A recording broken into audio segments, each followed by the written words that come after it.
Hi everyone, welcomes you all to the new video. तो आज मैं आपको बताऊंगी आइसोमेरिज्म के बारे में इन स्टीरियोकेमिस्ट्री। तो आइसोमेरिज्म हमारे पास दो टाइप्स के होते हैं। सबसे पहले कॉन्स्टिट्यूशनल और या फिर हम उसको स्ट्रक्चरल आइसोमेरिज्म भी बोलते हैं, और सेकेंड होता है हमारा स्टीरियो आइसोमेरिज्म। इन दोनों में डिफरेंस ये होता है कि जो स्ट्रक्चरल आइसोमेरिज्म है उसमें मॉलिक्यूलर फॉर्मूला सेम होता है।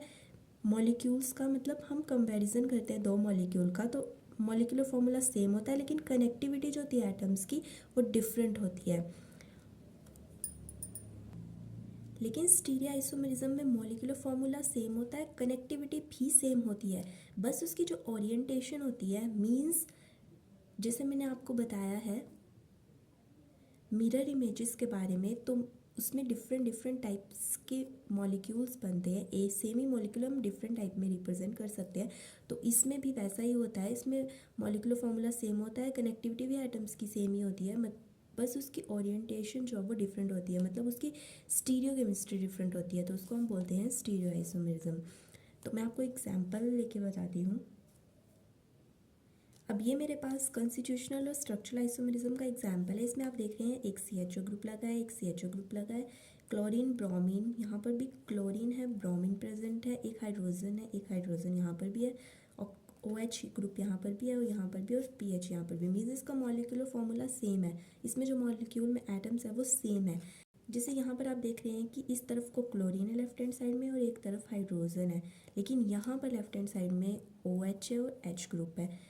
दूसरी वाली साइड को यहाँ क्लोरीन और ब्रोमीन है, यहाँ पर ब्रोमीन और OH ग्रुप लगा है, तो यहाँ पर जो है कनेक्टिविटी डिफरेंट है। मतलब इस कार्बन के अराउंड जो यहाँ पर क्लोरीन और ब्रोमीन है, इस कार्बन के अराउंड यहाँ पर क्लोरीन और OH ग्रुप है। लेकिन दूसरी ओर जैसे ये स्टीरियो आइसोमेरिज्म है, तो इसमें मॉलिक्यूलर फॉर्मूला यहाँ पर भी सेम है, CHO CH2OH है, दो OH ग्रुप है और दो H ग्रुप है, और यहाँ पर कनेक्टिविटी भी डिफरेंट है। इसके अराउंड एक H लगा है, OH लगा है, यहाँ पर भी एक OH और एक H लगा है, लेकिन यहाँ पर ओरिएंटेशन डिफरेंट है।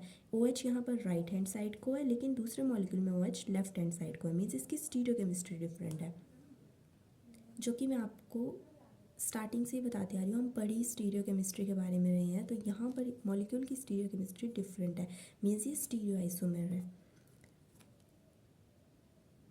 अब वैसे तो हमारे पास कॉन्स्टिट्यूशनल और स्ट्रक्चरल आइसोमेरिज्म के भी आगे टाइप्स होते हैं, बट यहाँ पर मैं आपको मेन स्टीरियो आइसोमर्स के टाइप बताऊँगी। अगर आपको इसके स्ट्रक्चरल के टाइप्स भी जानने हैं तो आप मुझे बता सकते हैं कमेंट सेक्शन में, मैं आपको वो उसकी भी अलग से वीडियो बना कर दूँगी। बट फिलहाल के लिए अभी स्टीरियो आइसोमर्स हैं।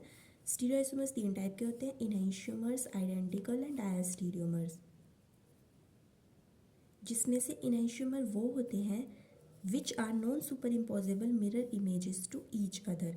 अब मिरर इमेजेस के बारे में मैंने आपको बताया है, उसका लिंक भी मैं आपको डिस्क्रिप्शन में दे दूँगी, अगर आपको चेक करनी है वो वीडियो तो आप चेक कर सकते हैं। तो non super impossible mirror images जिस भी मॉलिक्यूल्स में होंगी वो होगा इनैंशियोमर, और अगर सुपर इम्पोजिबल मिरर इमेजेस होंगी तो वो होगा आइडेंटिकल।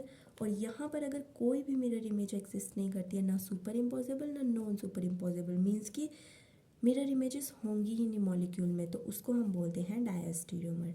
ये बेसिकली मिरर इमेजेस के बेसिस पे ही डिफाइन किए गए हैं। तो यहाँ पर एक ये एग्जाम्पल है, PH HCl है, यहाँ पर Cl इस तरफ को है, यहाँ पर ब्रोमीन D और ब्रोमीन और D।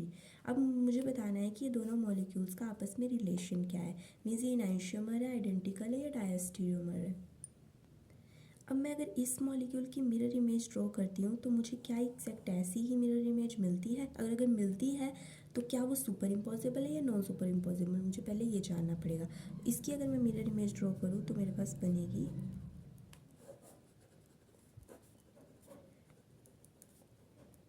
अब ये मॉलिक्यूल इसके साथ मैच कर रहा है नहीं, यहाँ पर ब्रोमीन है और ये ब्रोमीन यहाँ पर राइट हैंड साइड को है, तो ये इसके साथ तो बिल्कुल मैच नहीं कर रहा है। अगर ये मिरर इमेज होती तो यहाँ पर ये non super impossible mirror image होती, तो हमारे पास आंसर आता है इनैंशियोमर।